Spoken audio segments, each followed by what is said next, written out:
Kimura Takashi was dying incorrectly, not according to the customs of the Yakuza, not with a weapon in his hand, which at least could have been called worthy. He was dying on the concrete floor of a warehouse in the port district of Kobe, in a pool of his own blood, with a knife literally in his back, staring at the peeling ceiling. Takashi was 57 years old. 30 of them he had given to the Kuroda family. 30 years is not just a number. It is the first blood at 17, when he guarded someone else's cargo in the docks and received a knife across his palm, and the first lesson. Pain is a signal, not a sentence.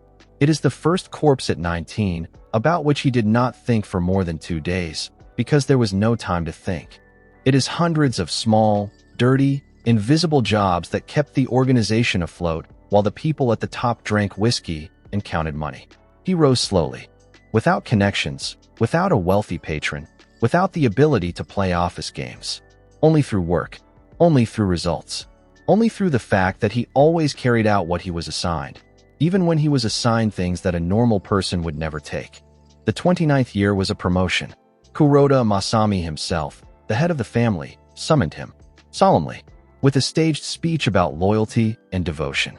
He said, "You have risen above everyone who started beside you. You deserve it." Takashi stood and listened, and something in him that was still alive almost believed it. Then came the 30th year, a meeting in the warehouse with the top of the family. Champagne, conversations, congratulations, and a knife in the back from the man Takashi considered an ally, almost a friend, a man with whom he had worked side by side for 20 years. Noda Shinichi, 43 years old, sharp eyes, always smiling. He speaks quietly. "Sorry, Takashi," he said when Takashi sank to the floor. "You are too smart for our level, and too old for us to tolerate it." Masami stood aside and looked out the window. He did not move. He said nothing. That was worse than the knife. Takashi lay on the floor, and his thoughts did not go to the past and not to regrets.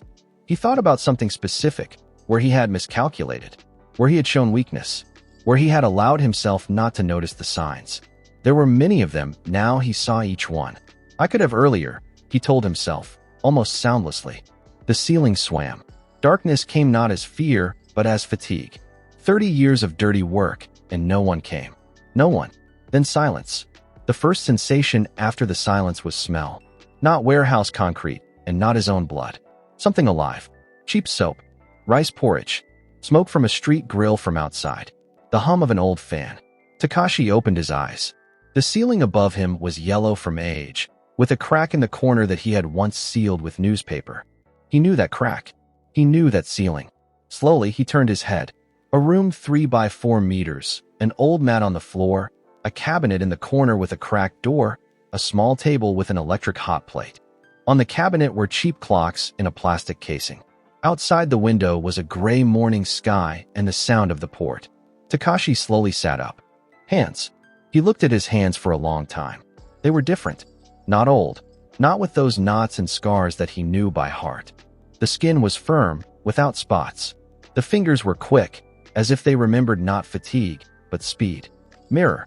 He stood up, felt how he stood differently, lighter, without the familiar pain in his back, and went to the mirror on the cabinet door. 27 years old. Not 57.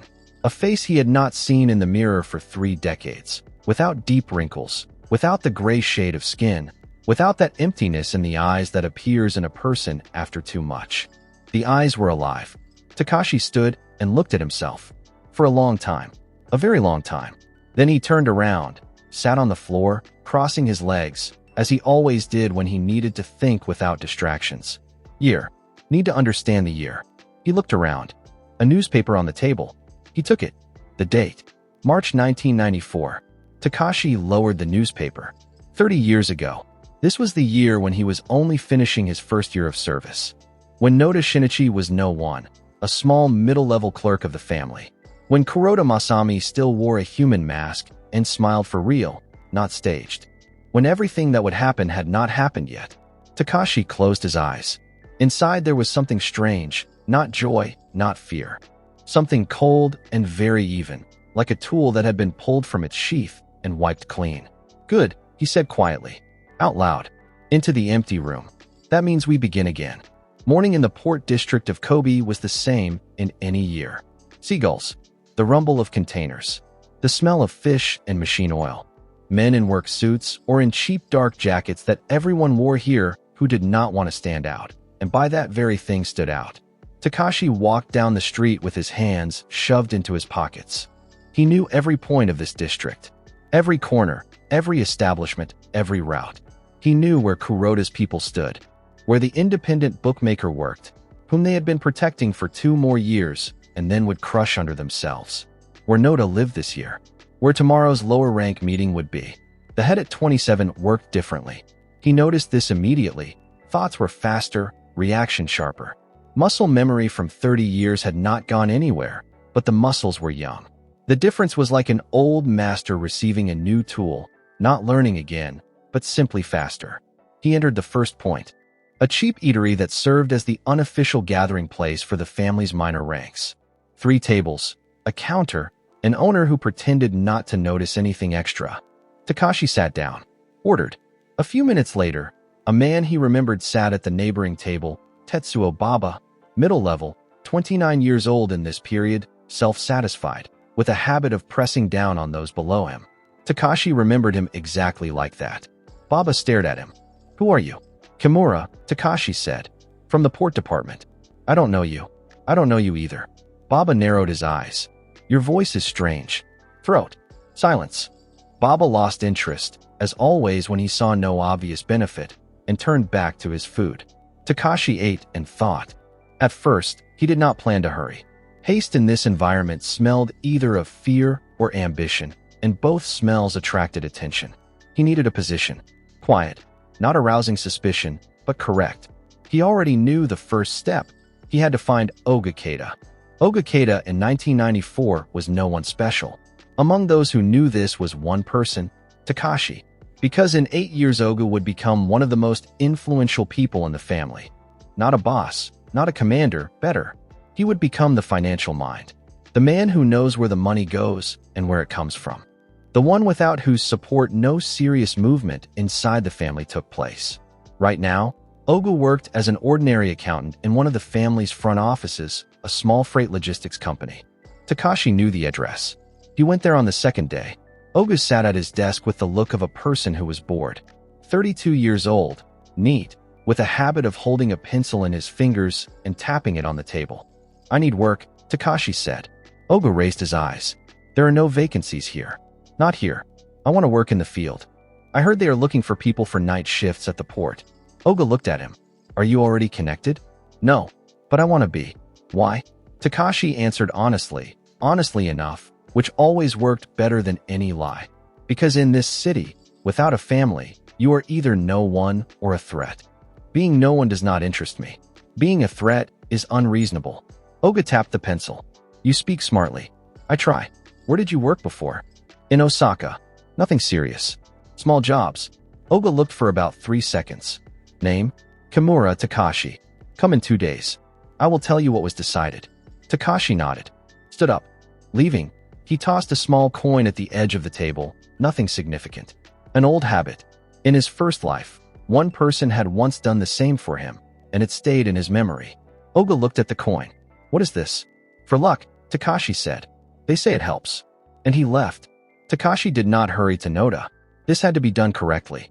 Meeting too early would attract attention, avoiding him too noticeably as well. He first had to become part of the environment, a familiar face, understandable to the people around him. But he started watching immediately.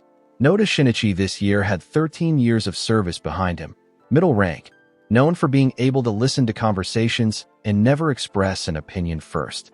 Not a coward, a strategist. He knows how to wait. Takashi knew this on his back literally. The first time he saw Noda was in the 3rd week. A meeting of the minor ranks in a semi-basement bar in the Shimonoseki quarter. Takashi had already passed the initial stage. Ogu had given approval, and he had been assigned to night duty at the port. This was the lower level, the very lowest, from which everyone began. Noda came to the meeting not as a participant, but as an observer. He sat by the far wall, alone, with a small glass, and did not interfere in anything. Just watched. Takashi caught his gaze once, and immediately deliberately looked away first. It was an important moment. In the Yakuza hierarchy, meeting eyes was a language. Whoever looks away first acknowledges a lower status. Takashi was at the bottom. Looking away was correct. Noda nodded almost imperceptibly. That meant, saw? Remembered. Takashi sat, and outwardly was completely calm. Inside there was something quiet, sharp, very cold. Remember me. I need that. In the second month, he was given his first job. Not something important. Exactly the kind of first job usually is. Collect money from a debtor who had been avoiding contact for several weeks. The debtor's name was Hashimoto.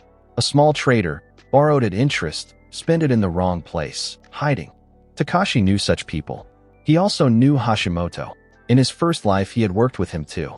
That man eventually paid, but over a year of hiding, he turned into a nervous tick for several people. Now everything would go faster. Takashi found Hashimoto on the third day. Not through informants, simply logic. A person who hides from money problems, but has not left the city, means he has something that holds him there. A relative, a girlfriend, a favorite place. Hashimoto went to the same eatery every Tuesday. Takashi came on Tuesday at 6 in the evening and sat at the next table. Hashimoto entered at 18:14. He choked when Takashi turned around. No need to run, Takashi said calmly. The chair here is comfortable. I will explain. No need. Sit down. Hashimoto sat down. How much can you give now? Half. When the second half? A month. I swear. Takashi looked at him for about 4 seconds. Good. Tomorrow you will bring half. To the same place where you took it. You won't. No. You need to return the money, not receive an injury that will prevent you from returning the money. This is just mathematics. Hashimoto looked at him as if at an alien. Takashi was not offended. He understood perfectly well what the man had expected. The money came the next day, in full. Hashimoto had apparently decided not to risk it with the second half. Takashi handed the money to Ogu. Fast, Ogu said. What is the point of dragging it out? Ogu tapped the pencil. You did not scare him. The money came. Usually they scare them. Usually then they hide longer. Ogu looked at him for a long time. Smart, he said finally. Just like the first time. Takashi understood that the beginning was working. The third month brought the first real clash. Not planned. Takashi was walking through an alley by the docks at 1 in the morning, the usual route after night duty, and ran into outsiders. Not locals. People from another family, which during this period was beginning to pressure Kuroda's port territory. 3 men, one with a chain on his neck, another with a crowbar behind his belt. They saw Takashi and understood. A family man. Alone. Hey. Takashi stopped. Looked. He was not afraid of 3. Not because he was fearless, but because 3 decades of work gave a completely different calculation of the situation. In this scheme, 3, with no obvious weapons in hand yet, an alley with exits on both sides, his advantage was that they did not know who they were talking to. Who are you with? The first said. Big, self-confident. No one, Takashi answered. You're lying. Check. The big one stepped forward. Takashi stood calmly. The second began to move around from the side, carelessly, too wide. The third remained behind. In his first life, Takashi would have taken a defensive position. Now he stepped forward. Sharply, earlier than the big one expected. A straight strike to the solar plexus without a swing, not with a fist, but with 2 fingers into the point under the sternum. The big one bent over in midward. At the same time, Takashi dodged to the left. The crowbar from the second passed by his shoulder. An elbow on the reverse movement into the second one's ear. He lost orientation. The third rushed in. Takashi did not move away from him. He stepped toward him, caught the hand, turned it around its axis. A painful wrist lock. The third fell to one knee. For seconds, all 3 were in different degrees of non-functionality. Takashi straightened up, adjusted his collar, looked at the big one. Tell your people, Kuroda's port is not yours. The big one wheezed. Tell them, Takashi repeated, without malice. Like a reminder. The big one nodded. Takashi walked on. Behind him came the sounds of people trying to get up. He did not turn around. The rumor reached Ogu a day later. Not as an official report, through the port chain of conversations. Ogu summoned Takashi. 3 of them? He asked. 2 didn't really manage to start. You did not say you could do that. No one asked.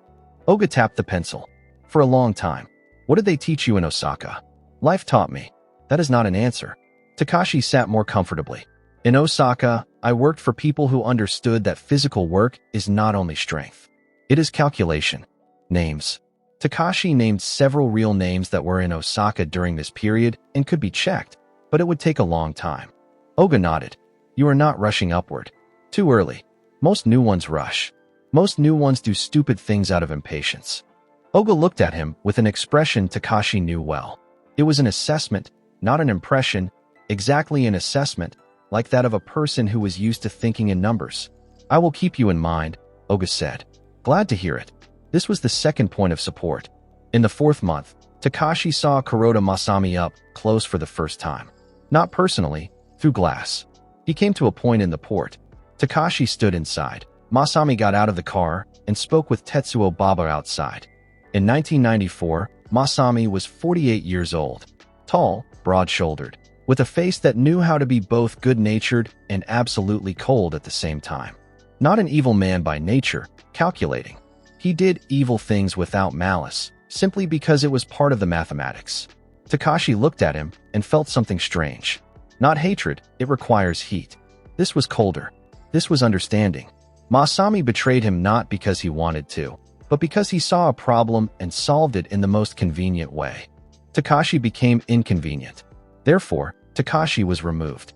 This could be understood. It did not mean forgiveness. Masami left. Takashi finished his tea. In how many years will I sit at this table opposite you? He thought. And what will you see in my eyes? Noda Shinichi appeared in Takashi's life in the 6th month. On his own. This was unexpected not by logic, but by timing. In the first life, they met later, through work.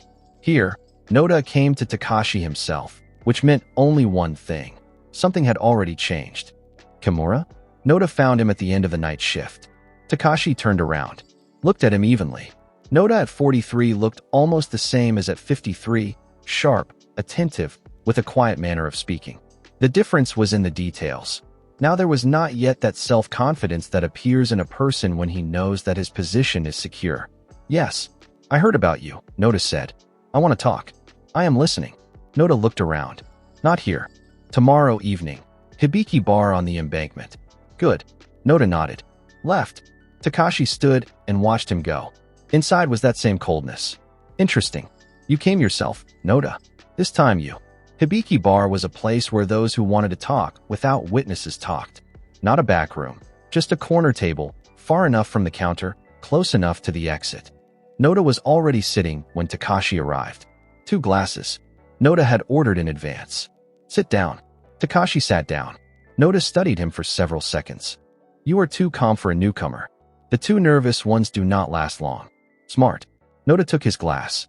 Oga speaks well of you. That is pleasant to hear. Oga rarely speaks well of people. Takashi waited. Noda did not hurry. I have a job, he said finally. Small. Delicate. It requires a person who knows how to think and does not ask unnecessary questions. What kind of job? One of our partners is playing a double game. Passing information to people from the north. This needs to be confirmed. Not acted upon, only confirmed. Surveillance? Careful. Why not through your own? Because my people know this person by face. You do not. Takashi thought for 2 seconds. Who knows about this assignment? Noda raised an eyebrow slightly. Why is it important? Because if the assignment is delicate, extra ears are harmful. 2. Meet and 1 more. Who? You do not need to know. Takashi nodded. Good. Tell me the details. He accepted the assignment. Not because he trusted Noda, but because it gave closeness. Working together with Noda meant seeing him from the inside. Seeing how he makes decisions. Seeing whom he serves above himself.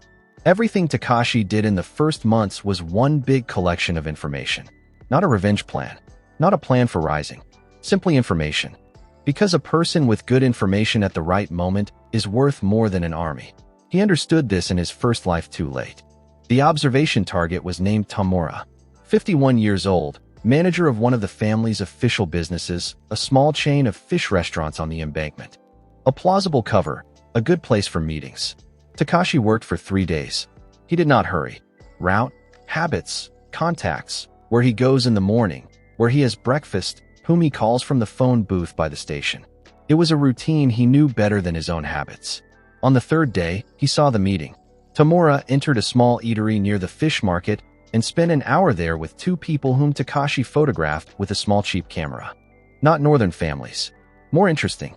One of the two, Takashi recognized the face after another day of studying, worked for government officials who at this time were engaged in pressuring organized crime. Tamura was cooperating with the authorities. Not with competitors, with the authorities. Takashi sat in his room in the evening and looked at the photographs. This was more interesting than Noda expected to learn. Because if Tamura works for the authorities, they know more than the family thinks. And someone in the family knows this. Possibly exactly the one who gave the assignment to Noda. Or possibly Noda himself. Takashi carefully laid the photographs out on the table. Thought. What to give Noda and how to give it was a separate decision. The full truth gave Noda too much. The partial truth gave Noda exactly what would not harm Takashi, and created a debt. He chose the second. The meeting with Noda was in the same eatery. Takashi laid out the observations carefully, precisely, with photographs, without his own interpretation about the authorities. Noda listened without interrupting. Then he looked at the pictures. These are not Northerners. No. Do you know who they are? No. Unfamiliar faces. That was a lie. The first direct lie to Noda, and Takashi remembered the moment. Noda did not check. He accepted. Good work, he said. Glad to hear it. You may not tell anyone about this. Of course. No one, Noda repeated. Quietly. With the intonation Takashi knew. It was not a request. I understand. Noda took the pictures. I will remember this, Kimura. Good. They parted. Takashi walked down the street and thought about something specific. Noda wanted to hide the information, which meant he knew more than he showed. Tamura worked for the authorities. Someone in the family was covering it. Noda was exactly the kind of person who had reasons to keep this knowledge under control. This meant, in a few years, Noda would become the one who would have leverage over several people at once. That was exactly why, when Masami chose who would remove Takashi, the choice fell on Noda. Because Noda knew how to do unpleasant things without traces. Takashi stopped by the pier. He looked at the water. Now I know your method, he thought. You collect information that others want to hide. Then it becomes your protection and your weapon. A good strategy. Only now I have 30 years of information. And I know who you will become before you yourself have understood it. Time passed. Takashi did not hurry. This was harder than it seemed, not physically, but mentally. Seeing people who would cause harm years later, working beside them, smiling in the right places, required a discipline deeper than ordinary patience. But he had discipline. By the end of the second year, he already held a middle position in the port department, a small step, but the right one. He was respected for his work, not for connections. Oga mentioned his name from time to time in brief conversations in the right places. Noda used him twice more for delicate matters. Each time Takashi gave him part of the truth.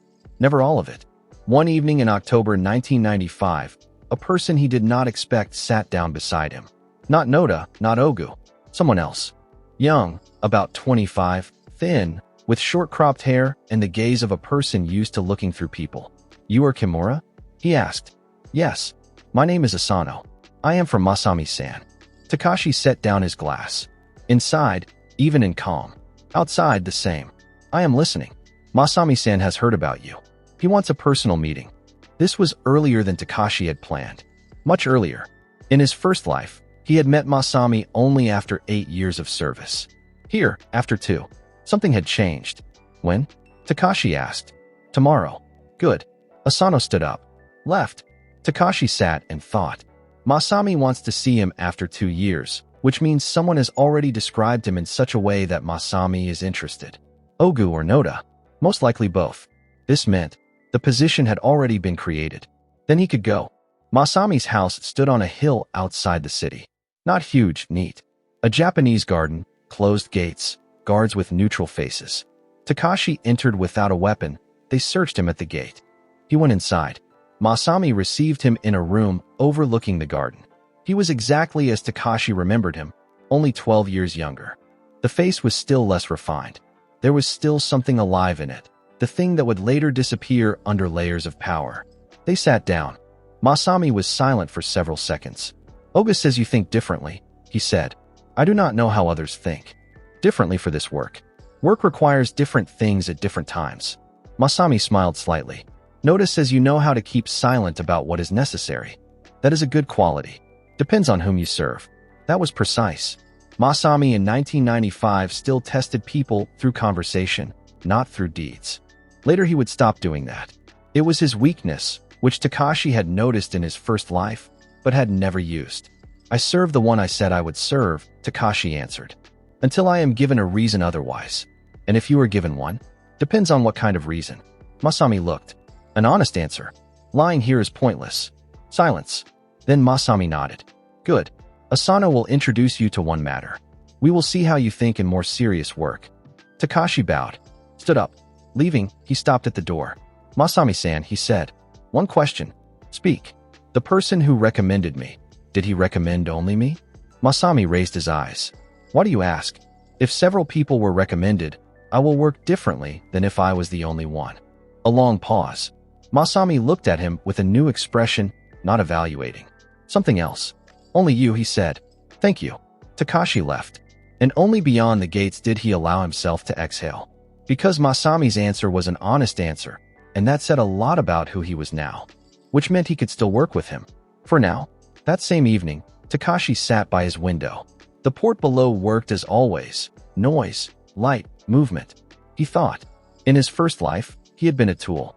Useful, reliable, precise, and exactly because of that dangerous at the moment when he became too smart. Tools must not be smarter than those who use them. Now he was different. He knew the ending, knew the names, knew the methods. Noda collects hidden information, builds a network of invisible debts. Now he has 13 years of service, and he does not yet feel protected. In 5 years he will. Masami is calculating, intelligent, but attached to the loyalty of those he trusts. His weakness is that he stops trusting people too late. Ogu is an honest financier by nature, who works for the one who values him. He can be made his own. Truly, Asano is young, loyal to Masami now, but in years will begin to seek more. The turning point is specific. Takashi remembered when. Takashi looked at the port. 30 years ago, he began here with nothing. Now he was beginning again with 30 years of knowledge about people, events, weak points, and exact moments. This was not revenge. Not revenge yet. This was work. Long, delicate, precise. Like a clockwork mechanism that is assembled not to show beauty, but to fire precisely at the right second. Kimura Takashi closed the window, lay down, folded his hands under his head, and for the first time in a long time, in this life or in the previous one, he fell asleep without the feeling of loss. Takashi woke up 10 minutes before the alarm clock. It was an old habit that had survived 2 lives. The body was young, but the brain still lived according to the routine of a person who had slept with half an eye open for too long. He sat up on the tatami, massaged his neck, and for several seconds simply listened to the silence. Silence in a cheap apartment is always deceptive. It does not mean peace. It means the noise has not started yet. He stood up, did a short warm-up. Shoulders, wrists, lower back, a step to the side, a turn of the torso. The movements came easily, almost too easily. It annoyed and pleased him at the same time. In his previous life, the body resisted. Now it obeyed. On the table lay a phone. An ordinary one, with a gray handset, which almost everyone now carried who was in any way connected with business and the street. The call came exactly at 7:30. Kimura, Oga said briefly.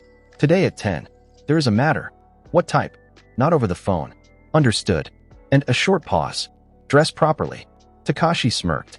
So the matter is higher than usual. Exactly. The call cut off. Takashi put down the handset and looked out the window. Below, the city was already moving. Cars, workers, loaders, couriers, people with coffee and paper cups.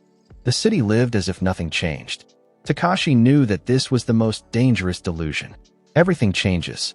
It is just that some understand it later than others. The office to which he was summoned was not in the port and not in one of the family's usual fronts. It was the second floor of an old business building in central Kobe, outwardly an ordinary supply firm, inside a neat, clean territory of the Kuroda family. Not luxury. Control. Takashi entered through the main entrance. The guards already knew him. This was a good sign. And a bad one. Good because they had begun to see him as their own. Bad because such things are always recorded by someone above. 3 people had gathered in the room. Oga Keita, Noda Shinichi, and Asano. This was unexpected. Takashi entered, bowed to each in order. Sit down, Oga said. Takashi sat down. Oga placed a folder on the table. Northern route. Warehouse intersections. One of our shipments has disappeared on the way for the third time in 2 months. Takashi looked at the folder, but did not touch it. Who is responsible?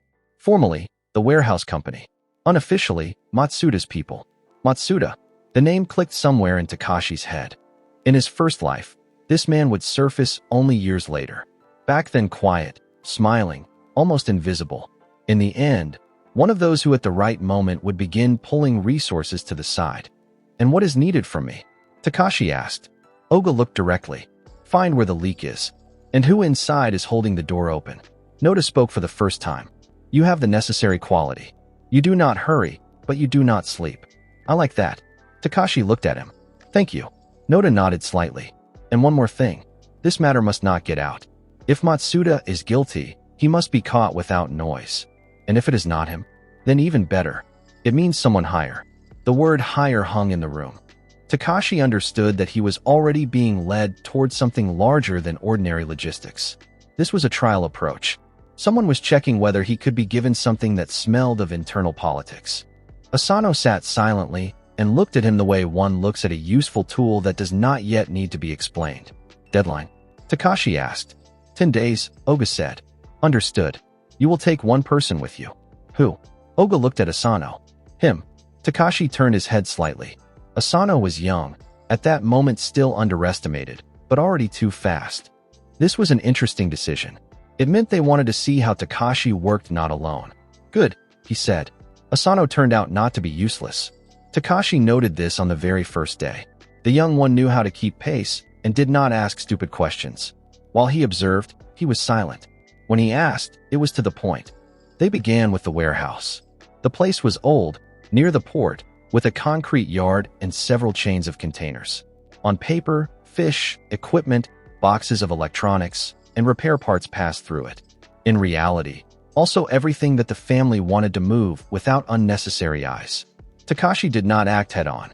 First he checked the schedule, then the people, then those who worked the night shift, then who left earlier, who stayed late, who accidentally ended up where he was not supposed to be. After 2 days, he noticed a pattern. The disappearances happened neither at loading nor at unloading. At the intermediate stop, the cargo did not reach the main resorting hub. This meant one of two things. Either the vehicle was opened on the way, or someone was leaking information about the route. Takashi pointed it out to Asano on the map. Look, the latter leaned in. If here, Takashi ran his finger along the route line. The cargo disappears not here and not here, but here. That means the access point is with the drivers or with the coordinator. Asano nodded. Or both. Yes, but one of them gives the start. They went to the drivers. A check without threats, without pressure, just conversation and observation. 2 were clean.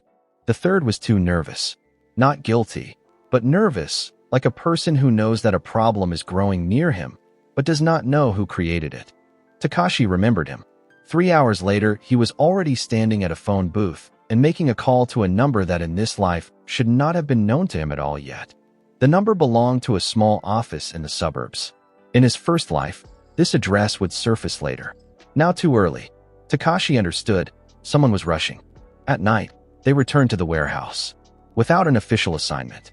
Only Takashi, Asano, and one old driver whom Takashi had managed to buy off with silence and money. They hid in an empty room between containers. They waited. At 1:40 in the morning, an unmarked van drove up. 2 men got out of it. One opened the rear door. The second went to the warehouse through the side entrance. Asano was about to move ahead of time, but Takashi stopped him with his hand. Wait. The second man went inside. The second stretched. Then the light of a flashlight flickered inside. And then Takashi saw what he had been waiting for. Not theft. A transfer. The one who had entered left a small envelope in the gap between pallets and took the same kind. An exchange of information. This is not cargo, Asano whispered. No. They waited another 20 seconds. When the man came back out, Takashi moved. Not simply forward, but to the side, along a low arc, so as not to get into the direct line of response. He struck the first one in the elbow, hitting the hand with the flashlight. The flashlight fell, light lashed across the floor. The second managed to turn. Asano was already on him. Fast, hard, almost beautiful, a knee to the body, a grip on the collar, a turn. The second collapsed onto the concrete. The first tried to pull out a knife. Takashi saw the movement before it began. Intercepted the wrist, struck with the base of his palm under the jaw. The man staggered back, but the knife still appeared. And that was when Takashi understood that the first man's face was familiar to him. Not by name, by the manner of standing. He was one of the people he had once seen beside Noda. "Don't touch," the first shouted. Takashi struck once more into the solar plexus, briefly, so as not to kill. The knife fell out. Asano held the second one to the floor. "Alive?" he asked. "For now, yes," Takashi answered. He crouched by the first one, picked up the fallen envelope. Inside was not money. A list of routes, names, dates, and one short note. "Give to S.H. Shinichi. Noda." Takashi looked at the paper and for the first time in this life felt not cold, but real fire. Because this was not just cover. This was a thread. Until this moment, he had only had a general plan. Now he had the first direct trace. In the morning, Takashi brought the find to Ogu. Not directly to Noda. First to Ogu. Because Ogu was the person who knew how to listen to facts, not emotions. This was important. Ogu read the papers silently. Then again, "This is serious," he said. "Yes. Why Shinichi? I do not know yet. But the list of routes is not going outside. It is being distributed inside the family." Ogu raised his eyes. "You understand that if this is true, then—" "Yes," Takashi answered. "This is no longer a warehouse." Ogu tapped his finger on the paper. "Who else knows?" "For now, only us and the people at the warehouse." "Good. No one." "Of course." Ogu set the folder aside. This could be a blow to several people at once. "Exactly." Ogu looked at him for a long time. "You often end up in the right place." Takashi did not answer immediately. Then he said, "I simply look well." Ogu nodded. "Asano says you almost never make mistakes in small things." "Almost. He has not yet caught you on the full truth." Takashi allowed himself a barely noticeable smile. Then he was looking badly. Ogu chuckled. It was the first time. A small, almost imperceptible softening. And then Takashi understood. Ogu was beginning to consider him his own. A week later, Noda summoned him again. This time late in the evening, to a small tea house beyond the port line. A place where conversations are heard only by those who have been specifically permitted to hear them. Noda sat alone. Takashi entered. Noda smiled as always, politely, almost friendly. "Sit down." Takashi sat down. Noda poured tea. "I heard you managed an interesting move in the warehouse matter." Takashi looked at him calmly. "I heard you have many rumors. Rumors are the blood of the family. Sometimes it's rot." Noda looked at him more attentively. This was too direct a remark for the lower level. Takashi saw how Noda noted it. "Do you always speak like that?" Noda asked. "Only when there is a reason." "And what reason is there now?" "When cargo leaves along routes that someone is handing over from the inside, and then in the papers the list is also addressed to you. Those are no longer rumors." A pause. Noda set down the cup. "How do you know it is addressed to me?" "I do not know. I assume." "Assumptions are dangerous." "Incorrect ones, yes." Noda looked at him with an unclear expression. Then he asked quietly, "Are you afraid of me?" Takashi met his gaze. "Should I be?" Noda smiled wider. "You did not answer." "I am not afraid of people who speak directly." This was dangerous. He knew that, and Noda knew it. But that was exactly why he said it. If Noda had already begun to feel Takashi as a separate value, then he could not simply be left as a boy from the port. "Good," Noda said. "Then keep working. And do not tell anyone about what you found. I will decide myself how to use it." Takashi did not answer immediately. There it is, he thought. Noda is no longer just checking. He is beginning to claim control. "Understood," Takashi said aloud. "Good boy." When he came out of the tea house, the wind from the bay struck his face. Takashi stopped on the street and slowly exhaled. He could almost see how history was beginning to diverge along a new trajectory. He knew there would be fights ahead. Not possibly would be. There would be. If he wanted to reach the top earlier than in his previous life, there was no way to avoid blood. Which meant it was not enough to be smart. He had to be dangerous. Takashi began training. Not as a sport. As survival. In the mornings, running along the embankment. At night, practicing strikes in an empty warehouse. A simple sandbag, a rope, old gloves. He struck at different levels, changed the angle of attack, worked on his legs. The body remembered a great deal. Plus youth. It was almost unfair. One night Asano caught him. Do you always work like this? He asked, leaning against the door jamb. When there is time. You do not fight like a newcomer. Takashi continued hitting the bag. And how does a newcomer fight? Loudly, sharply, and with a lot of excess. Then I am not a newcomer. No, Asano shook his head. You are old. Takashi stopped, slowly turned around. Asano stood calmly, without challenge. It was not mockery, a statement. Old in the head, Asano added. Not in the body. Takashi looked at him for several seconds. Is that an insult? It is an observation. Good. Asano walked to the bag. Let me try. You want to hit? I want to understand what you are doing. Takashi stepped aside. Asano struck. Not bad, but too straightforward. Takashi intercepted his arm, turned the elbow, stepped back. Here is the mistake. What? You put in force before you enter the position. Asano snorted. Say that again so that I understand. Takashi slowly repeated, showing the angle of movement. Asano watched, then nodded. Fine. I understand. Takashi noticed then, Asano was not just listening. He learned quickly. This was a good and dangerous sign. The outsiders came again a month later. Not to the warehouse, but to a bar under the family's cover, where minor workers and intermediaries usually had lunch. Takashi noticed them first. 3. One of them was the same one who had been at the warehouse. The others were new, but it was clear from their faces, not locals.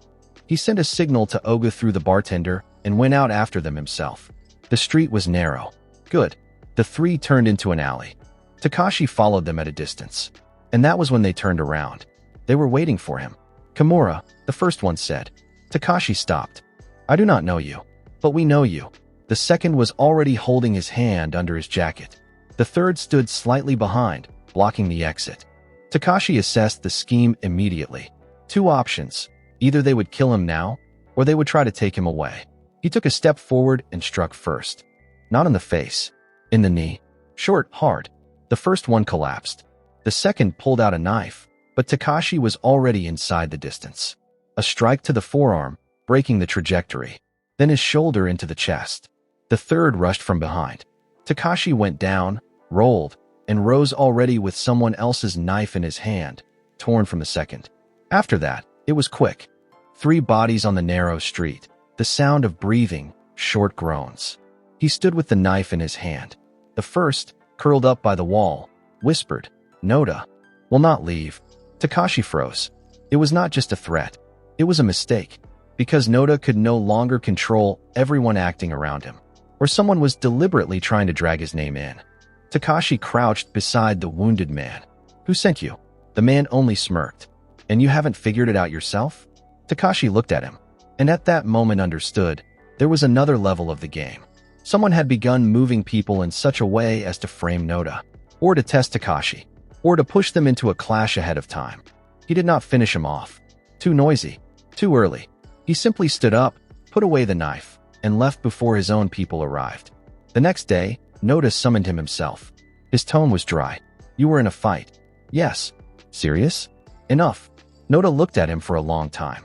One of the attackers said my name. Yes. Do you believe him? Takashi met his gaze. I believe that he knew it.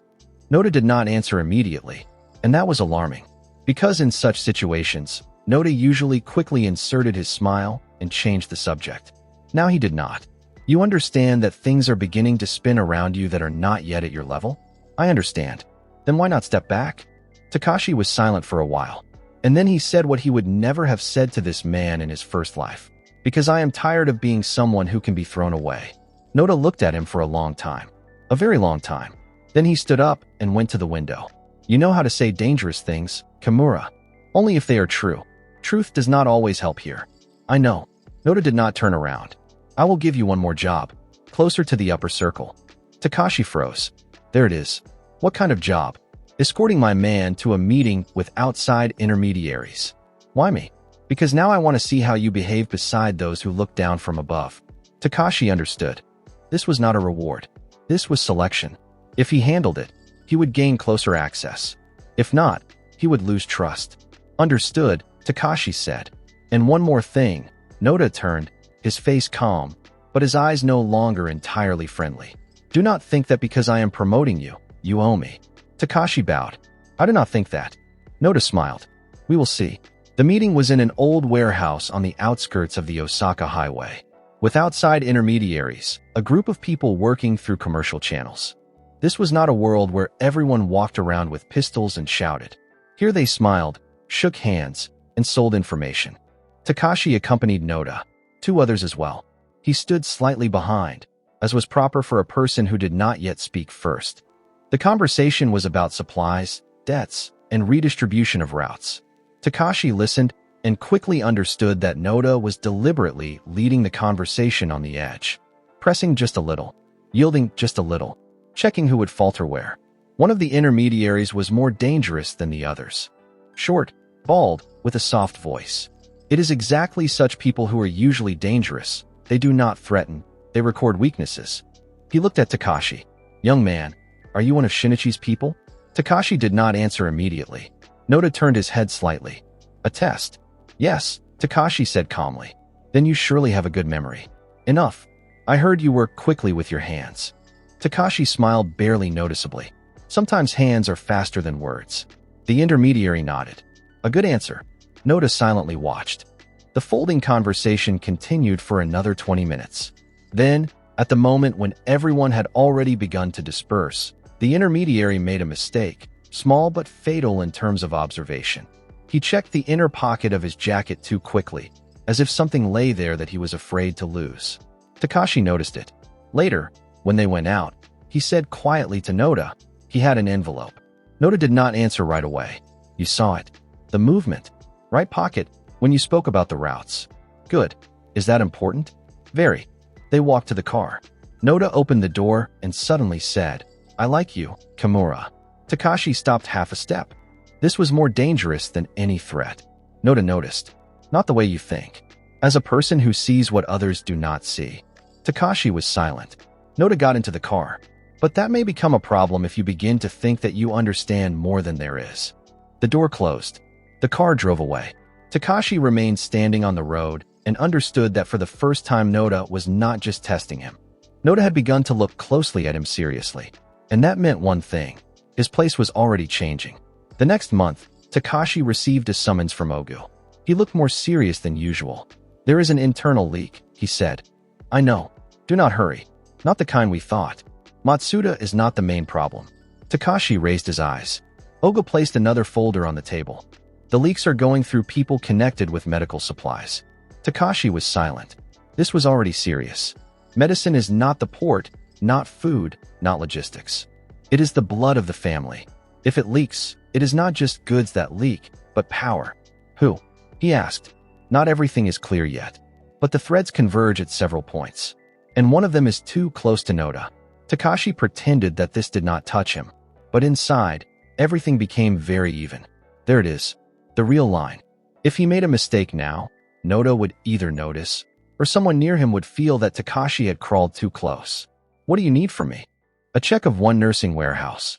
On the night shift. Unofficially. And very quietly. Do I go alone? No. Asano will go with you. Takashi nodded. Oga looked at him strangely. You are not surprised. I stopped being surprised. Bad. For whom? Oga did not answer. The warehouse was small. White walls, the smell of alcohol, marked boxes, guards at the door. This kind of warehouse was exactly what was dangerous. Everything here looks clean. Takashi and Asano entered with an official pass. Inside there was no one except the night pharmacist and 2 guards. They did not press immediately. Takashi asked to see the issue log. The pharmacist, nervous, too careful, led them to the table. Asano stood by the door. Takashi flipped through the log and saw it. Not one anomaly. 3 identical batches written off twice. First as delivered to the hospital, then as spoiled. But the warehouse mark for actual departure did not match. Who entered the records? Takashi asked. I, and another manager, the pharmacist answered. Name? Sato. Takashi nodded. Where is Sato now? The pharmacist turned pale. I do not know. And at that moment, a door slammed outside. Then another. Asano sharply turned. Takashi instantly understood. They had not been expected by chance. It was a trap, but not for killing, for detaining. Exit. He threw out. But it was too late. From the left, 2 men with iron clubs came out of the corridor. From the right, 1 more.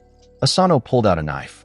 Takashi took the first blow on his forearm, stepped forward, and struck the nearest one with his elbow in the throat. He wheezed and stepped back. The second swung the club. Takashi dove under the blow, shoulder into the body, knocked him onto the boxes. Asano was already fighting the third. This was no longer a street clash. This was a tight fight indoors. Short blows, hard angles, limited space. Takashi felt the concrete under his feet, boxes at the sides, breathing nearby. Someone tried to come in from behind. He threw him back with a strike to the knee, grabbed him by the collar, and slammed his head into a metal cabinet. Asano worked beautifully, 2 quick movements, and the third collapsed. But one of the guards snatched out a short knife. Takashi saw the gleam, and then he did what no one expected from him. He did not retreat. He entered the attack, straight at the blade with a turn of the body and a palm strike to the wrist. The knife went past. The next blow to the nose, then a knee to the stomach. The guard bent over. Takashi took the knife and stepped back. Silence. The pharmacist sat on the floor in the corner and trembled. Asano breathed heavily. This was too well organized, he said. Yes, that means someone from inside. Takashi looked at the log and suddenly saw a name repeating in several places. Sato. Not just a manager. He was the person through whom the extra batches were going. He took from the log an inserted sheet, a short note accidentally caught between the pages. Only 2 things were written on it. Passed to Shinichi-san, and below, when the inspectors come, detained. Takashi stood holding the sheet and felt everything shifting in the right direction. Someone really was dragging Noda toward the center. But the question was who and why. That evening, Noda summoned Takashi himself. Against everything, personally, without intermediaries. They met in a small private room above a bar. Noda stood by the window, not sitting down. You found a connection? He asked. Takashi placed the sheet on the table. Noda read it. Nothing changed in his face. But Takashi noticed, for only a fraction of a second, how his fingers tensed. This is not mine, Noda said. I am not accusing you. But you think so. I think. Noda turned. And what do you think? Takashi met his gaze. That someone wants Shinichi's name to appear in the papers more often than necessary. Silence. Then Noda slowly smiled. Too evenly. You are smarter than you should be. I have been told that.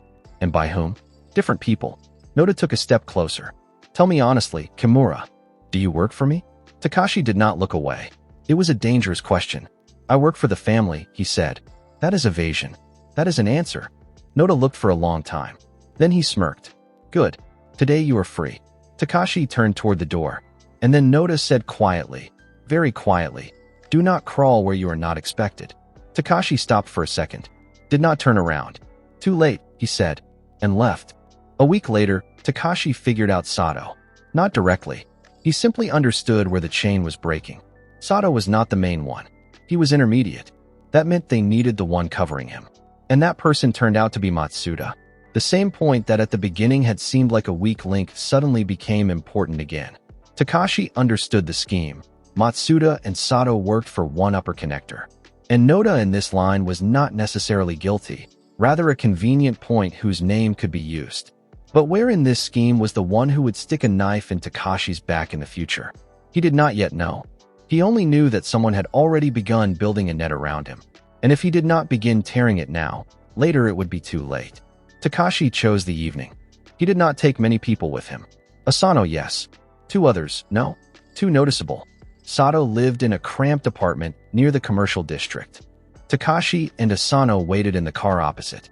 Are you sure? Asano asked. No. Then why are we here? Because if you wait for certainty, you can die where you stand. Asano looked out the window. Do you always talk like that? Yes. And does it work? So far, yes.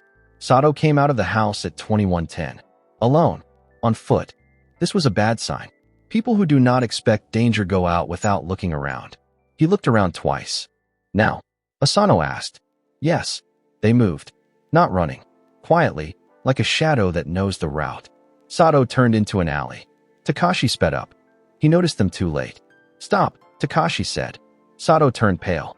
I do not know what you know. Asano had already stood to the side, blocking the exit. Sato jerked. Takashi took a step forward and pinned him to the wall with one hand. Who else? I don't. A blow. Not to the face. To the ribs. Sato bent over, exhaled. Who else? Takashi repeated. Matsuda. Further. Sato trembled. I only passed them on. I did not know. Takashi looked at him. There were options. Break him now. Take him. Drive him away. Do everything officially. But there was no time. To whom exactly did you pass the notes? He asked. Sato raised his head. And at that moment, Takashi heard a sound. Not from behind, from the side. Footsteps. Many. They had not come alone. Takashi sharply turned around. 3 men were entering the alley. Too fast. And one of them was already holding a short crowbar. Takashi understood instantly. This was not just Sato's backup. This was a cleanup. The one who was about to talk had to be removed. Asano. He shouted. It began. Takashi took the first blow on his forearm. The crowbar slid along his jacket. Pain flared, but the bone did not crack. He answered at once. A step sideways, a strike to the throat, then a knee to the stomach. The opponent wheezed and sank down. The second came with a knife from above, too wide. Asano crashed into him from the side, knocked him into the wall, but was hit in the shoulder himself and staggered. The third was the most dangerous, large, heavy, with a short chain in his hand. Not a newcomer. He swung the chain at Takashi. Takashi stepped inside the distance where the chain was inconvenient and drove his elbow into his chin. He did not fall, but lost his rhythm for a fraction of a second. That was enough. Takashi's knife entered his thigh shallowly, but enough to deprive him of stability. The third collapsed onto one knee. Asano was already finishing his own. Sato tried to crawl away along the wall. Don't move, Takashi said. He froze. The alley filled with the sounds of breathing and quiet groans. One of the attackers was alive, but not dangerous. The second unconscious. The third with a knife wound. Takashi approached Sato. Who sent you? Sato was crying. I don't know. Honestly, they only told me the place. Who?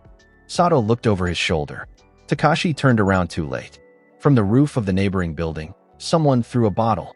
The glass shattered nearby. And at that same instant, the light of car headlights struck the alley. A car. Not the police. Too fast. Takashi understood. Another group. Not cleanup, support. They wanted to take them all. He grabbed Sato by the collar. Asano, we're leaving. They ran through the side exit, leaving the bodies behind. Behind them, shouts were already sounding. They hid in an empty garage by the embankment. Asano bandaged his shoulder. Takashi the cut on his side received during the first strike. Nothing fatal, but this was already a warning. Sato sat on the floor and shook. Talk, Takashi said. I can't. You can. They will kill me. Takashi crouched in front of him. If you do not speak, you will die now. If you speak, there is a chance. Sato looked at him with the eyes of a cornered animal. Then he exhaled. Not only Matsuda, he said. There is one more. He is not one of ours. Name. Sato stumbled. I only heard Matsuda call him. Ito-san. Takashi froze. Ito. Not Noda. Noda was a piece on the board, but not the one standing behind the threads. Ito-san. Right now this name said almost nothing. But Takashi knew that in the future this very man would become one of those who would begin pushing through the restructuring of the family's internal flows. Not a boss. Not a loud player. Quiet. Too quiet. Are you sure? He asked. Yes. Yes. I heard. Takashi slowly stood up. This was no longer just observation. This was the beginning of a real hunt. He remembered the name Ito-san. Not as a powerful man. As a murky one. In his first life, this type did not shine. Did not stand at the top. But exactly such people often move the most dangerous deals quietly, through others' hands. At the moment of betrayal, they appear nearby, and then disappear before anyone has time to connect them with the dirt. Now he had been noticed. Takashi sat in the darkness of the garage and laid everything out in his head. Matsuda, intermediate. Sato, channel. Ito-san, the connecting link, not yet in official power, but already acting. Noda possibly not the core, but part of the mechanism. Masami still at the top, which meant that if Takashi wanted to change the ending, he needed not simply to rise. He needed to figure out who in the early years was building the future trap. Because a knife in the back is not one person. It is a system, and that means the system must be broken before it becomes strong. He rose, looked at Asano. Tomorrow we go again. Where? To Ito. Asano was silent for a while. Do you know where he is? Not yet. Then how? Takashi looked at him. First through Matsuda.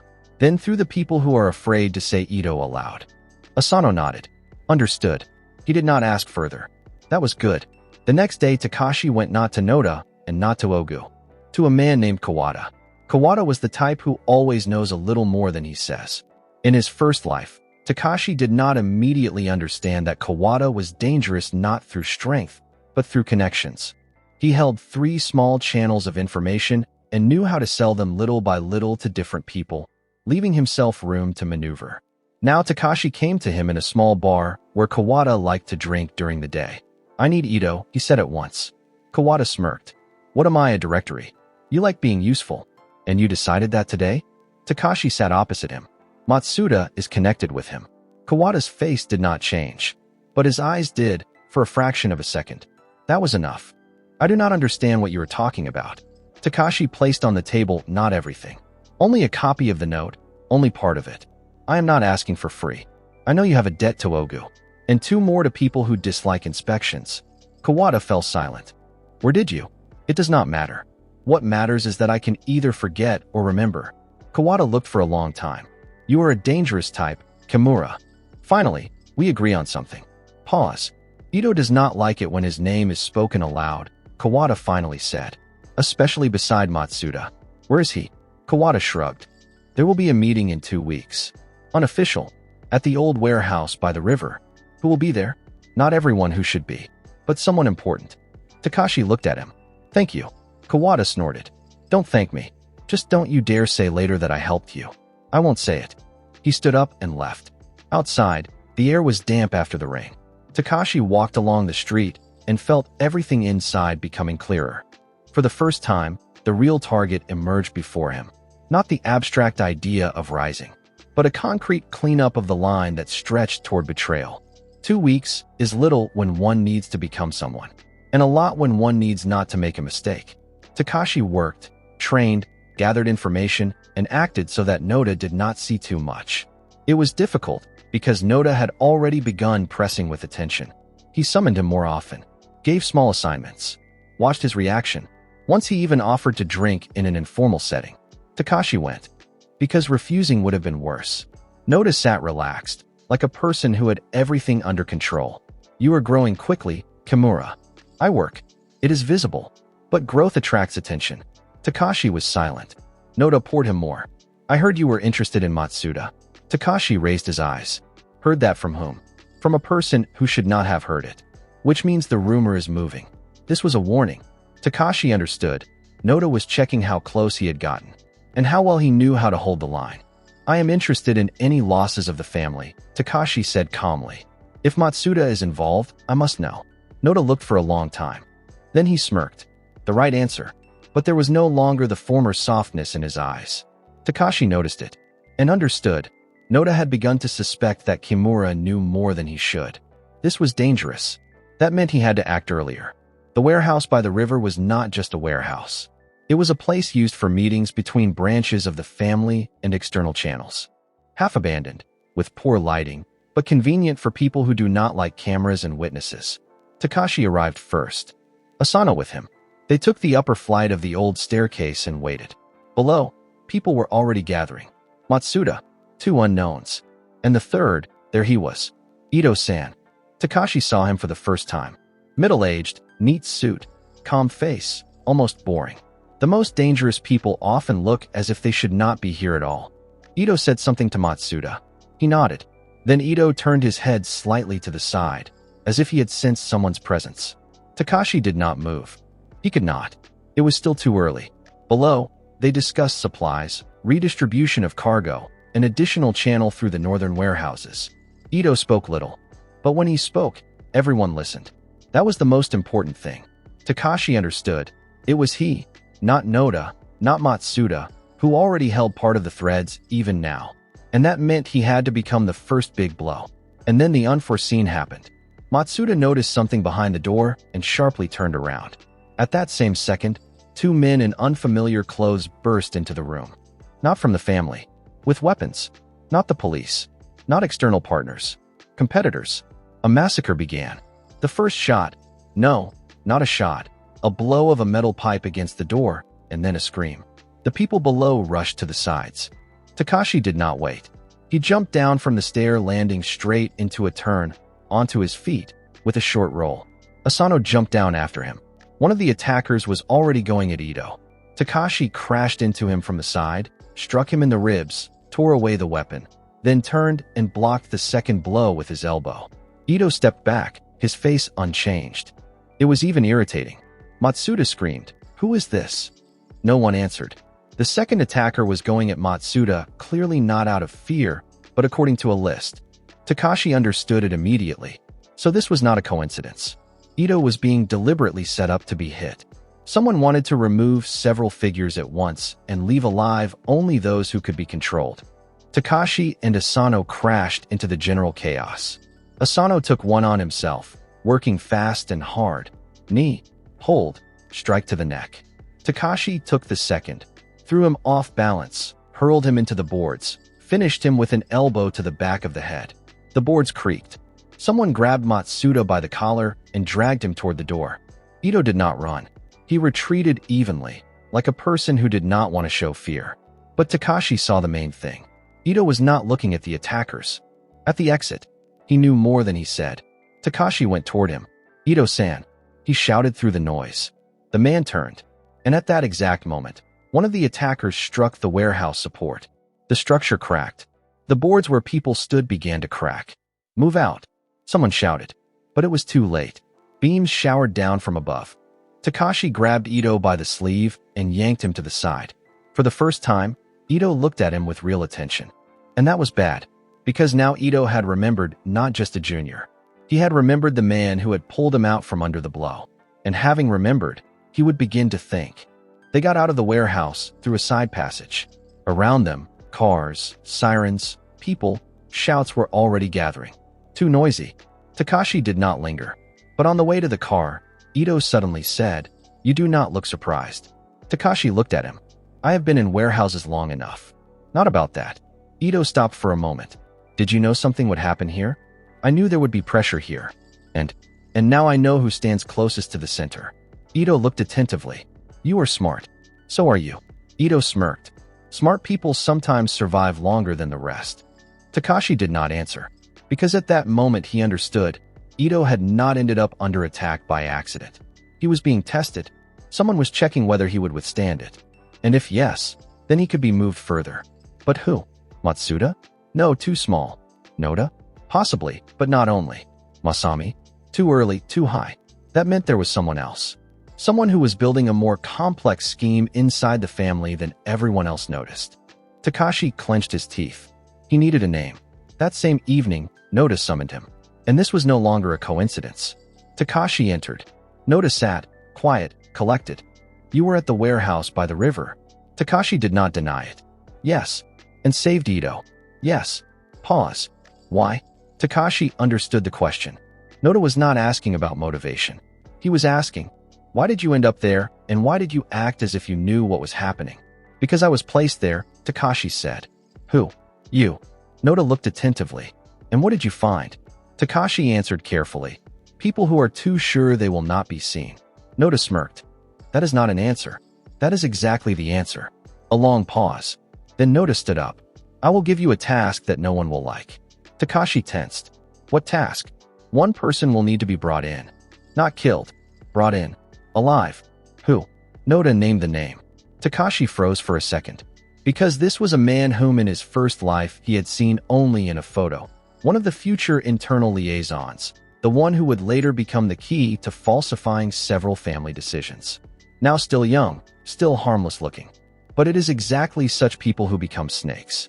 "Understood," Takashi said. "And one more thing." Noda stepped closer. "If you begin acting without my knowledge, I will know." Takashi met his gaze. "I know." "Good." Noda smiled. And for the first time this smile did not seem friendly to Takashi. It was an assessment, a test, and even a threat. After leaving Noda, Takashi stopped in the darkness of the street. Everything was too fast, too early. He was already almost at the internal level of the family. He had the first threads in his hands, and at the same time, a map that was too complex was beginning to gather against him. He knew the main thing.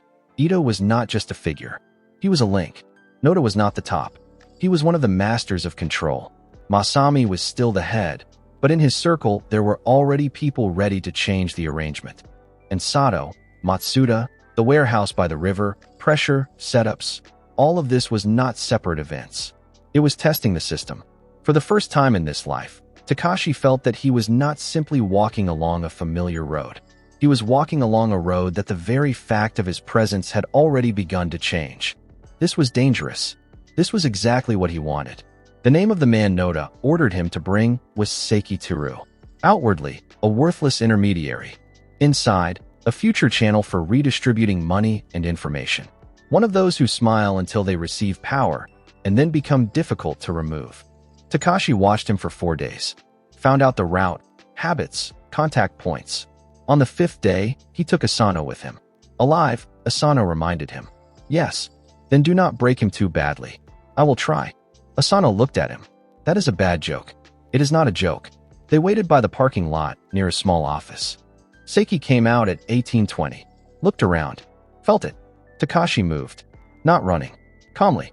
Seiki tried to go toward the road, but Asano had already blocked the left side.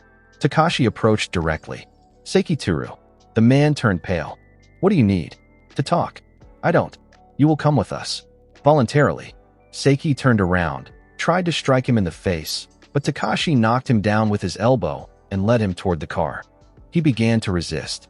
Takashi struck him in the body, briefly, so as not to break him. Alive, Asano said quietly. I remember. They loaded Seiki into the car. Seiki sat in an empty room in an old garage.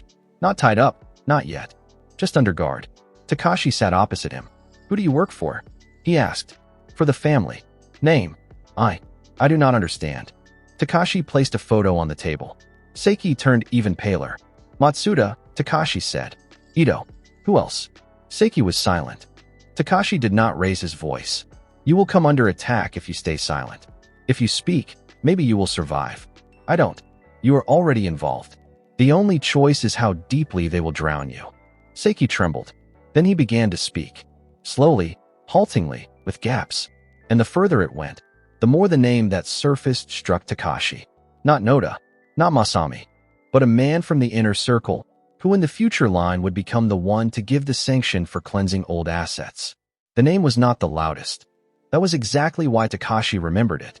Kano Ryoji, a quiet, almost unnoticed advisor, who right now did not yet hold a top position, but was already holding conversations about inefficient old men, about renewing the structure, about how some people had lived too long on old schemes.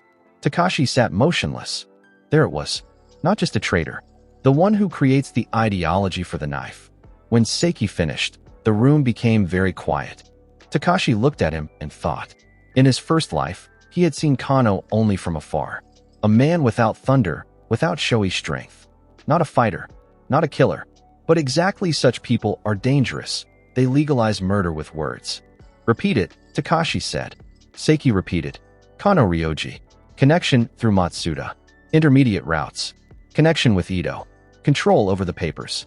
People who could be removed when they became inconvenient. Takashi stood up. His heart beat evenly. Too evenly.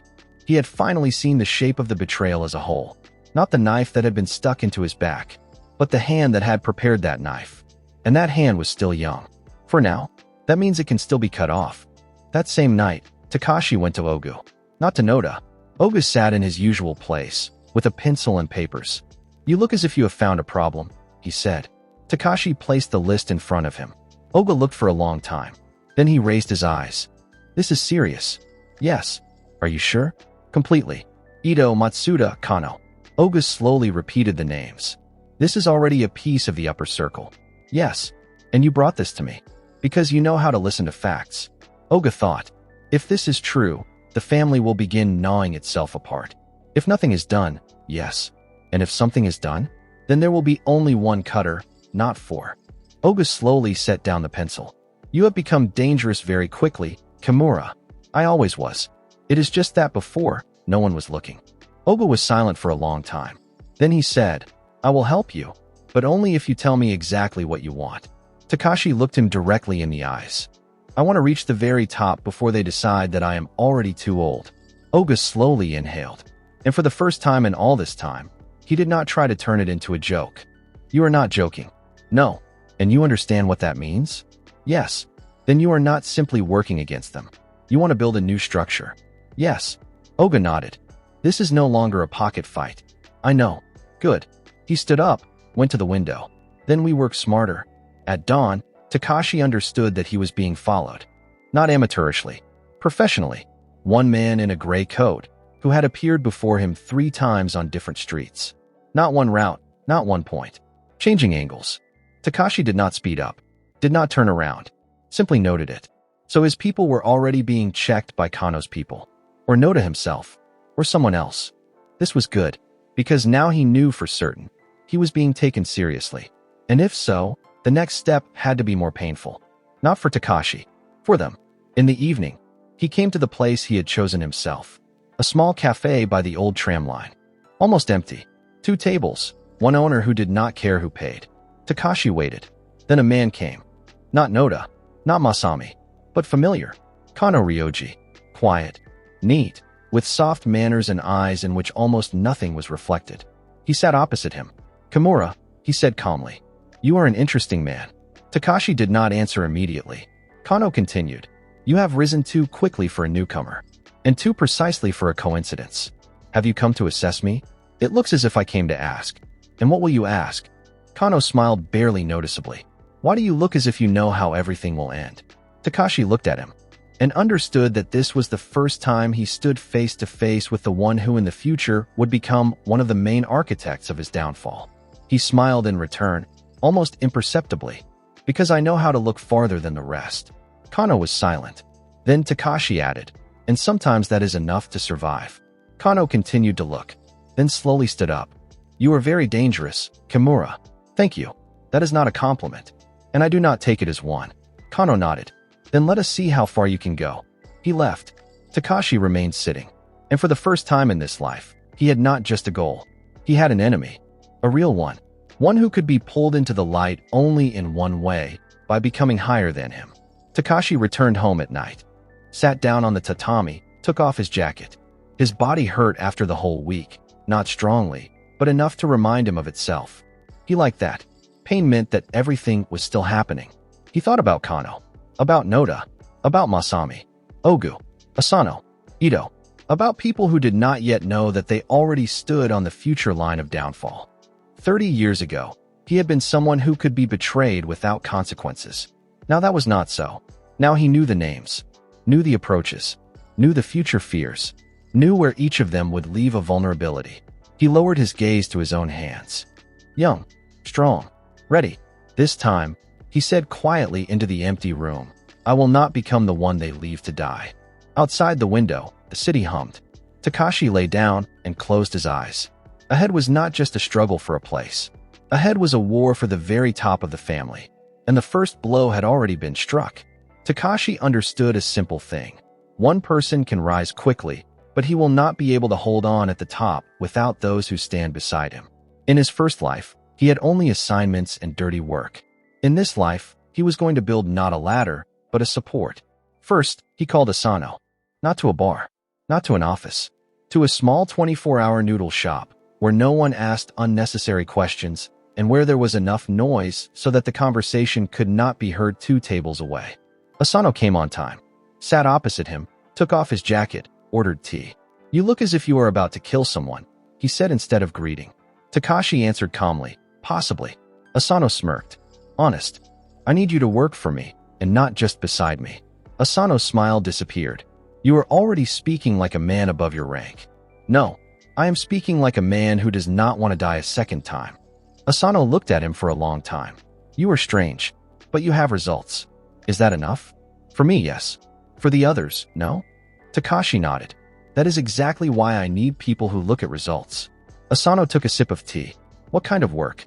First gather those who do not like being pawns. Then understand who in the family is already ready to come over to our side. And only then strike. Asano narrowed his eyes. Our side. If you do not like that word, you can call it something else. But the essence will not change. Asano was silent for several seconds. Then he said, I do not like Noda. Takashi nodded barely noticeably. That is already a good beginning. The second person was Kawada. He had to be taken carefully, not with pressure, with respect. Kawada was one of those who constantly balances between fear and profit. For such a person to choose a side, he needs to be shown that the gain in perspective is higher than the risk. Takashi met him in the same bar where they had spoken earlier. "Have you come for information again?" Kawada asked. "No. For a person." Kawada snorted. "That sounds dangerous." "It is." Takashi placed a short record on the table. Not names, not lists, but several dates and routes that he had already compared. For lines converged at one point. Kawada looked and stopped smiling. "Where did you get this?" "From the places where you yourself do not like to poke your nose." Kawada slowly set the paper aside. "This is no longer a joke. And not a game. Who do you want?" "You." Kawada raised his eyebrows. "I am not a fighter. And you are not needed as one." "Then why?" "Because you know who is connected with whom. And also because you know how to disappear when things get hot. I need a person who can gather rumors without putting himself under the knife." Kawada looked for a long time. "You want to make your own network?" "Yes. And you think you can climb into the upper part of the family and not be crushed?" Takashi answered calmly. "I have already seen how it ends when a person makes a mistake." Kawada fell silent. Then he smirked a little crookedly. "You speak as if you have already gone through it." "You could say that." Kawada finished his tea. "Fine. I will think about it." "Do not think for long." "Why?" "Because in a week movement will begin, and then it will already be too late to choose a comfortable side." Kawada looked at him with the expression of a person who only now understood that this was not about a local fight. "You are climbing high. Otherwise there is no point." 3 days later, Takashi gathered them all. Not a large group, too early, but enough for it to already become something, and not a coincidence. Asano, Kawada, 2 people from the port whom Takashi trusted more than the others. 1 liaison from Ogu, who came unofficially and stayed silent all evening. And 1 more person, young, dry, with a face on which it was written that he did not like power, but loved order. His name was Hiraga. Takashi chose an old and simple place, an abandoned warehouse by the embankment. There they could speak without unnecessary eyes, and if something went wrong, at least there would be somewhere to retreat. He stood before them and did not try to pretend to be the main one. He simply spoke. "The family is rotting inside, not at the street level. Inside, there are already people who are moving money and routes for themselves. Noda is not the cause, but part of the mechanism. Matsuda is an intermediary. Kano is the man who creates justification for purges. Ito is the link between the top and the bottom." No one interrupted. Takashi continued. "If we simply follow orders, we will be used. If we start climbing without a plan, we will be torn apart one by one. That means a structure is needed." Hiraga raised his eyes. "And you think you can do it?" "Yes." "Why?" "Because I already know how this will end if we do nothing." Kawada smirked. "You know how to sound frightening." "Good." Takashi unfolded a paper diagram on the table. Not a city map, a diagram of connections. Who calls whom? Who owes whom? Who crosses paths with whom? Who fears whom? Who listens to Noda? Who passes through Ito? Who is under Matsuda's control? It was not just a map. It was the skeleton of a future war. Asano looked silently. "Did you gather all this yourself?" he asked. "Not all of it, but enough." "And what next?" Takashi raised his eyes. "Next, we stop being convenient." The test came earlier than expected. That is exactly how it happens. As soon as you build a line, the world tests whether it can withstand the weight. The next day, one of the warehouse vehicles used for the family's cover burned down. At night. No casualties, but with heavy damage. They immediately pinned it on the competitors. But Takashi saw something else. "Too clean," he said to Ogu at the meeting. Ogu frowned. "Explain." "If it had been competitors, they would have struck the warehouse or the people. Here, a car. This is a signal.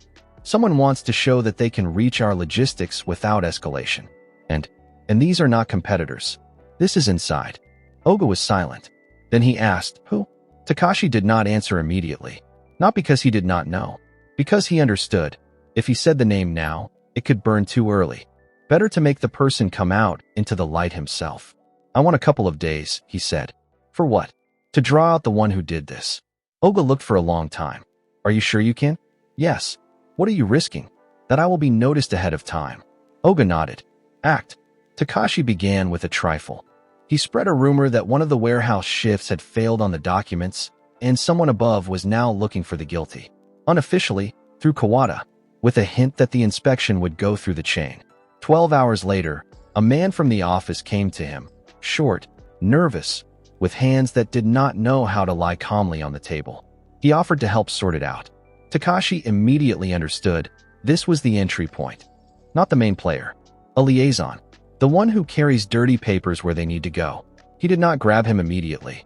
First, he let him show more. A meeting in a cafe. A conversation about documents. Names. A couple of routes that did not match reality. False signatures. Takashi recorded everything in his head. After 3 meetings, the liaison had already begun to grow more nervous. At the 4th, Takashi asked directly, "Who told you about the inspection?" The man froze. "No one." "Wrong answer." "I just heard." "From whom?" The man was silent. Takashi placed a sheet in front of him. There was only one name on it. Ito. The liaison turned pale. And that was when Takashi understood that he had pressed the right point. "I did not want to." "I know. But now you want to talk." The man swallowed. "It is not Ito-san, not exactly. Through him it goes." "Who?" "Kano." Takashi's face did not change. But inside, everything fell into place. Kano. Again, there was the source of the wording, the convenient purges, the proper justifications. Now it was possible to go on the attack. Not on everything at once. On the first link. Kano could not be taken crudely. Such people do not fall from fists. They hide in papers, in conversations, in benevolent smiles, and in other people's hands. That meant he had to be brought into a situation where he would reveal fear himself. Takashi decided to strike through a document. He fabricated a leak, as if one of Kano's people had passed old route lists to external intermediaries. It was not a loud move, a quiet one. The kind that would cause not a scandal, but an internal inspection. Kano had to come himself. And he came. To a small conference room in a side office of the family. Takashi stood in the corridor together with Ogu and Asano. He did not enter immediately. He waited. Through the thin partition, voices could be heard. Kano spoke calmly, almost softly. "If the lists surface, it will not be a blow to me. To the whole system. That is exactly what raises questions," someone higher answered. Takashi froze. Masami himself was inside. So the move had worked deeper than planned. Oga tensed. "What is happening there?" Asano asked quietly. Takashi did not answer. The door swung open. Kano came out first. His face was calm, but no longer serene. In his eyes was anger that he was hiding too poorly. Masami stood behind him. Large, cold, displeased. He saw Takashi and stopped his gaze. "You," he said. Takashi bowed evenly. "Masami-san. Who started this?" Takashi raised his head. "I did." Silence. Ogu turned his shoulders slightly, as if preparing to intervene, but did not. Masami looked for a long time. Why? Because someone inside is moving documents and setting up the lower links. If this is not stopped, the family will lose not only cargo, but people. Kano took a step. "This is absurd." Takashi looked at him. "Then explain why so many lists converge on the same routes." Kano smiled. Too calmly. "You think too much for someone who has not yet risen." And at that moment Takashi understood that Kano had recognized him too. Not the face, the style. That very gaze that sees too far. This was bad. Very bad. Because now Kano had begun to consider Takashi not just useful, but a dangerous competitor. Masami interrupted the silence. "Kimura, you are under observation. If your words are false, you will answer. I understand. And if this is an attempt to play big politics ahead of time." He did not finish. He did not need to. Takashi bowed. "I am ready to answer if the inspection finds an error." Masami looked into his face for several more seconds, then left. Kano lingered for a moment. "You are very bold," he said quietly. "No," Takashi answered. "I simply do not intend to be old when I am betrayed." Kano froze. Even Masami turned around for a second. But Takashi already understood. The phrase had hit the target. Kano remembered it. And that meant the game had become personal. The inspection arranged by Masami did not have time to end calmly. Because that same night someone tried to remove the liaison whom Takashi had managed to crack. Takashi learned about it from Kawada. "They are looking for him," he said, bursting into the room without knocking. "Kano's people, and, it seems, not only them. Where is he?" "Hiding. But they would have found him if they knew where to look better." Takashi stood up. "Then we go now." "Where?" "To the warehouses on the outskirts." "Are you sure?" Yes. They went with Asano and 2 more people. The night was damp. Streetlights reflected in puddles. The city seemed to exhale. The liaison was hiding in an old cargo block, but 3 men were already going there. Not family people. Outsiders. Takashi had exactly 1 moment to decide. He chose a direct entrance. Asano left. The man rushed. Takashi forward. One of the outsiders turned around and only managed to raise his hand.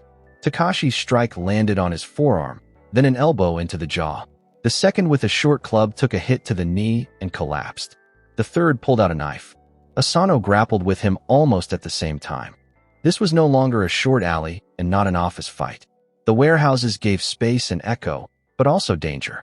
Metal, concrete, boxes, narrow passages. Takashi felt the blood quickly accelerate through his body. Alive, strong, real. He struck his opponent in the body, then in the throat, then knocked his head against the rusty corner of a container. The man sank down. Asano was already pressing the second. Kawada, who had stayed slightly behind, unexpectedly threw a metal box into the darkness. The noise distracted another attacker, and that was enough for Takashi to get behind his back. A minute later, everything was over. The liaison, dragged outside, trembled and could not speak. Takashi looked at him. Who wanted to remove you? The man exhaled. I do not know, but they said that if I started talking, Kano's man would take me. Takashi closed his eyes for a second. That was enough. Kano had already begun cleaning up the tails. The next morning, Takashi sat before Ogu again. New papers lay on the table. Connections, routes, numbers, several names. Ogu looked silently for a long time. Then he said, "You have come very far in a short time." "This is not a short time." "For most, yes." Takashi was silent. Ogu folded the papers into a stack. "If all this is confirmed, there will be a blow inside the family. Otherwise, they will strike us first." "Yes." Ogu looked into his eyes. "Why are you doing this? Just do not say it is for the family." Takashi did not smile. "I am doing this because I know what happens when it is too late." Ogu exhaled. Then he stood up, went to the board with the working diagrams, and slowly erased the old line. "Good," he said. "Then we changed the game." He wrote a new name in the center. Kano Ryoji. Then added below Ito, Matsuda, Noda. Takashi watched. "This is already an open board," he said. Ogu nodded. "Yes. And now you are not just a piece in it." Takashi turned to him. "Then what am I?" Ogu thought for a second, then answered, "For now, a person who knows how to place pieces where they are needed." It was almost an admission. That same day, Takashi found himself closer to the upper floor than ever before. Not literally in terms of access. He was summoned for a short presence in a room where internal security was being discussed. And Masami was there too. Takashi entered, bowed. Masami looked at him, not hiding his interest. Kano sat slightly to the side. On his face was the same politeness, but now there was tension in it. Noda was silent, as always, but Takashi noticed. His position was changing too. He already understood that Kimura was moving too quickly, and he did not know whether this was a friend or a problem. That was good. When people do not know how to classify you, they make mistakes more often. Masami spoke. "Kimura, you claim that there is a leak inside the system." "Yes." "And you have specific names?" "I have chains. Some names are already confirmed. Others require one more check." Kano smiled. A lot of words for a man of low rank. Takashi looked at him. A lot of falsehood for a man who talks about order. Kano's face changed barely noticeably. Masami raised his hand. "Enough." Silence. "Are you sure this is not just a struggle for influence?" Masami asked. Takashi answered honestly. "It is a struggle for influence too. But if we do not stop it now, we will lose much more than influence." Masami looked for a long time, then nodded. "Continue the work." Kano said nothing. But Takashi saw, very briefly, that he already hated him. And that was useful, because hatred makes people make mistakes. After this event, everything went faster. Not sharply, but noticeably. People began to see Takashi differently, not as simply a useful executor, as someone who was already participating in things that until then had concerned only the top. This was both a gift and a threat. Asano said to him in the evening, "Now you cannot be hidden back anymore." Takashi sat, sewing up a fresh tear on his sleeve. "And there is no need. Do you really want to go all the way to the head?" "Yes." "Why?" Takashi looked at him. "Because if not me, Then someone like Kano will again decide who can be called old too early. Asano was silent. You still speak as if you can see the future, he said. Takashi smirked. Sometimes it is useful. 2 days later, Kawada came himself. For the first time without jokes. Sat opposite Takashi and said, I am coming over to your side. Takashi did not answer immediately. Why? Because Kano's people are already asking too many questions. And because you turned out to be right about Noda and Ito. And when a person turns out to be right too often, it is better to follow him than to stand against him. Takashi nodded. Smart. I have always been smart. No, you were careful. That is not the same thing. Kawada snorted. Fine. Then consider that a careful smart person has decided that you have chances. That is already better. Kawada placed a small notebook on the table. There are contacts there. Not all of them, but enough to move a couple more doors. Takashi took the notebook. Thank you. Don't mention it. If you drown, I will pretend I was not nearby. Reasonable. They both smirked. But now Takashi knew. He already had not only working hands. He had the first people ready to go with him not out of fear, but out of calculation. This meant that the path had become real. The blow came not with a fist, with a document. Takashi used the liaison they had pulled out of the warehouse and brought out part of the forwarding scheme. Not all of it. Exactly enough for traces of Kano to surface in the papers. Noda tried to wave it off. Ito fell silent. Masami called a closed meeting. Kano entered the room as calm as always. But Takashi saw. Under the calm there was tension. Very thin. When the papers were placed on the table, the room became quiet. Masami leafed through them slowly. Then raised his head. Is this true? Kano smiled. Part of it is a forgery. Takashi had expected this in advance. Then explain why 4 routes converge on the same people? Kano turned to him. You are sticking your nose too far. I am sticking it where you have already started digging a grave. The phrase sounded sharp. Even Masami fell silent for a second. Kano lost his expression for the first time. And that was exactly what mattered. Because now everyone saw. He was not stone. He could crack too. Enough, Masami said. He stood up. Looked at everyone in turn. Check everything. Quietly. If there is dirt, pull it out.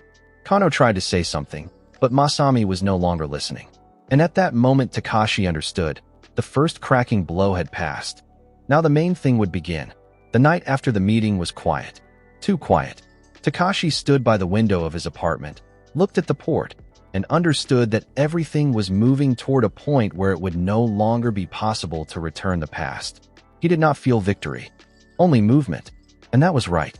Because in such stories, victory does not come on one date. It comes through a series of blows, through people who remain, and through those who fall. He heard footsteps behind him, turned around. Asano, do you think they have already moved against us? He asked. Yes. Kano, including him. And Noda? Takashi was silent for a second. Noda is still watching where the wind will turn. Asano nodded. And you? Takashi smirked. I have already chosen a side. And I do not intend to lie on the floor anymore and wait until someone decides that I am too old. Asano looked at him for a long time, then nodded briefly. Then I am beside you. Takashi turned back to the window. Below, the city burned. Wet, dark, alive. And somewhere in that city, the next wave was already being prepared. But now he knew its names.